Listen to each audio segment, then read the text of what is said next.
sahkah sholat orang yang menanti rukuknya imam? Nah ini juga pertanyaan penting.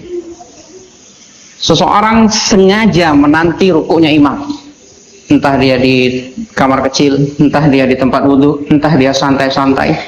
Nah, nantilah saya mau masuk ke saf itu nunggu imam sudah rukuk. Dalam keadaan seperti ini apakah sholatnya sah? Perlu kita ketahui Nabi SAW bersabda, diriwayatkan oleh Imam Al-Bukhari dan Muslim di dalam sahihnya, la sholata liman lam yaqra' bi fatihatil kitab. Tidak sah orang yang tidak membaca Al-Fatihah. Diriwayatkan pula oleh Imam Al-Bukhari di dalam sahihnya, kata Nabi SAW, sholli qa'iman, sholatlah kalian, sholatlah engkau dalam keadaan berdiri. Jadi berdiri itu ruknun min arkanis sholah, rukun dari rukun-rukun sholat. Al-Fatihah rukun dari rukun-rukun sholat. Ketika seseorang menyengaja untuk meninggalkan itu dan ingin mendapatkan ruku supaya dapat satu rakaat dan lebih enteng, kalau menyengaja, kata Syekh Shalih Al-Fauzan, la tasihhu sholatuhu, sholatnya tidak sah. Ini hati-hati.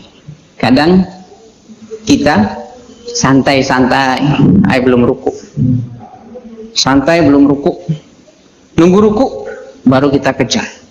Tidak sah, kata Syekh Shalih Al-Fauzan. Kenapa? Karena luput darinya rukun yang pertama, yaitu berdiri. Berbeda halnya kalau orang itu memang terlambat. Dia sudah terlambat dan dia memang ingin mengejar bersama imam. Dari mobilnya, buka mobil, buka pintu masjid, ya imam sudah ruku, dia ikut ruku. Nah ini sah keadaannya. Ini yang keadaan itu tanpa disengaja, keadaannya itu kebetulan. Dipaham ya? Antara keadaan yang kebetulan dengan keadaan yang disengaja. Kalau yang disengaja yang pertama tadi tidak sah sholatnya, rakaat ini tidak sah, kata Syekh. Sholatnya tidak sah, sholatnya batal. Kenapa? Karena dia menyengaja meninggalkan rukun dari rukun-rukun sholat, berdiri dan membaca Al-Fatihah. Kalau dia letih dengan berdiri, mungkin imamnya bacaannya panjang, letih berdiri, apalagi ini sholat tarawih. Sholat sunnah itu perlu kita ketahui, boleh kita sholat sunnah duduk tanpa uzur, boleh. Nabi SAW di akhir hidupnya, beliau sering sholat sunnah duduk.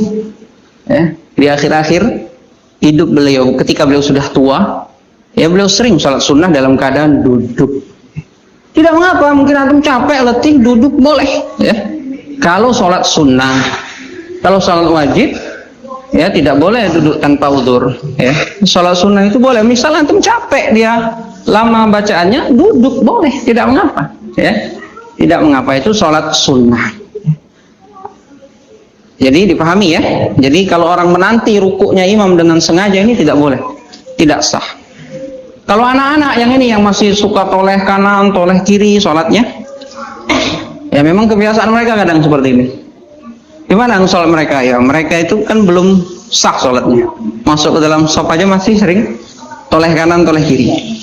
Tapi setidaknya kita berupaya melatih mereka, ya, melatih. Yang sudah agak besar sedikit, sudah paham, nah ini jangan sampai terjadi yang seperti ini kepada mereka. Apalagi kita yang dewasa, jangan ya.